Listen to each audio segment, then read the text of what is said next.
Our story we're following tonight, an armed robbery involving a group of young people near the Washington Monument. Tonight, the message from the store owner and video of the incident. Hello, everybody. I'm Denise Koch, and welcome to WJZ's All Local News at 6. That armed robbery, just one of several disturbing incidents involving juvenile suspects. WJZ investigator Mike Helgren reports from the Inner Harbor, where a man was also stabbed Friday night. The Inner Harbor victim suffered wounds to his body and a head injury. The teens in the armed robbery trashed parts of that convenience store. They started acting like they're stealing. They start stealing those chips and then slushy, and then they start getting aggressive. Munib Butt shared this video first with WJZ, showing a teenager threaten his clerks with a pink weapon. One of the guys, he just opened the bag, and then he had some pinkish gun. Then the group smashed his lottery terminal, cash register, and more before leaving the 7-Eleven store he owns, which is on North Charles Street in the shadow of the Washington Monument. One member of the group even threw a Slurpee. The problem is they get together as a group, and then once they get as a group, then they want to do some funny thing. Butt says shockingly there were young children with the group. He estimates they are 7 or 8 years old. Police tell WJZ investigates the gun turned out to be a fake Orbeez gel ball blaster, and officers quickly made 3 arrests: an 18-year-old who will face adult charges, a 17-year-old taken to the Juvenile Justice Center, and a 14-year-old who was released to his parents. What's the point of picking the stuff up and trashing on the floor? And luckily, none of my people got hurt, and no customer got hurt. It was just, I don't even know what to say. What was that? Police arrested the teen suspects in the 500 block of Light Street near the Inner Harbor. Glad, the cops, they got them quickly. Hopefully, they will do something now. In another violent incident Friday night, police say an unrelated group of juveniles surrounded a 38-year-old man near the Inner Harbor in the 300 block of Light Street and stabbed him several times. He survived. My heart goes out to his family. Carmelina says the violence will not scare her from her daily walks here. It's a shame that it happened, and I just feel that it still need to be more police officers. But other than that, I love the harbor. I feel safe down here now. No one has been arrested for the stabbing. In your corner at the Inner Harbor, Mike Helgren, WJZ. All right, thank you, Mike. Well, violent juvenile crime, not unique to Baltimore City, obviously, but Mayor Brandon Scott is joining us to address how his administration is dealing with this issue. It's a paradox. We talk a lot about how violent crime is down overall.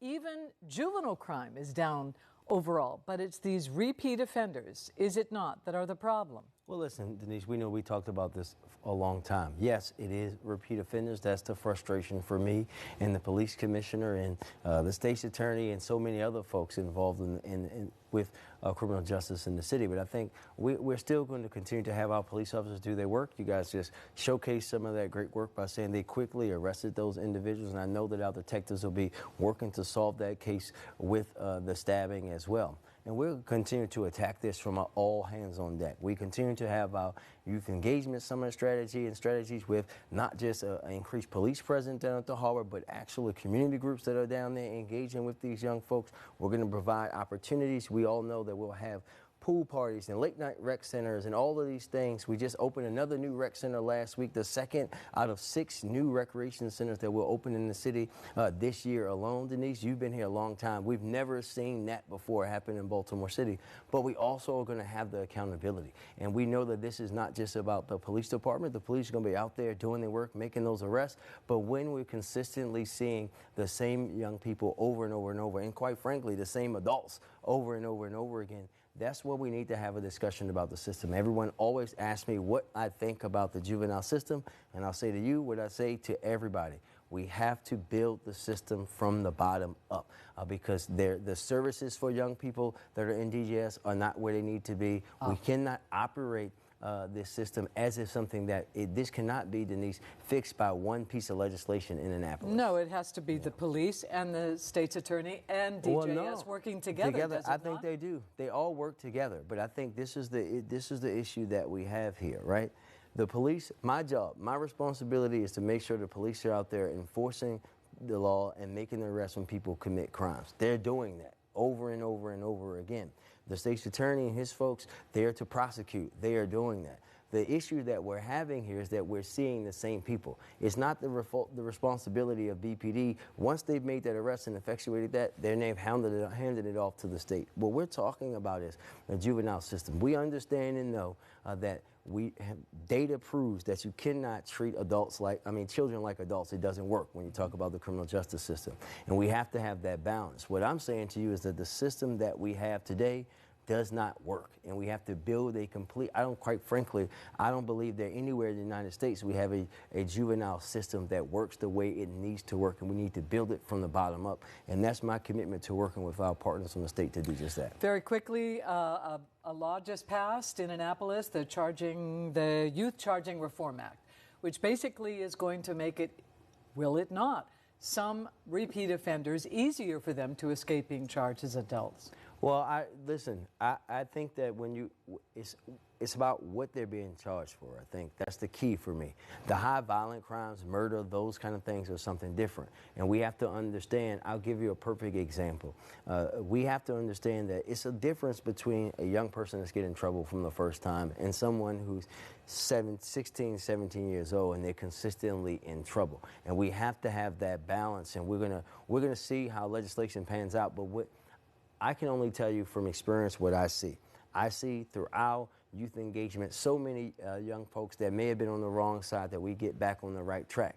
But then there's that small few, and I want to be very clear about this, Denise.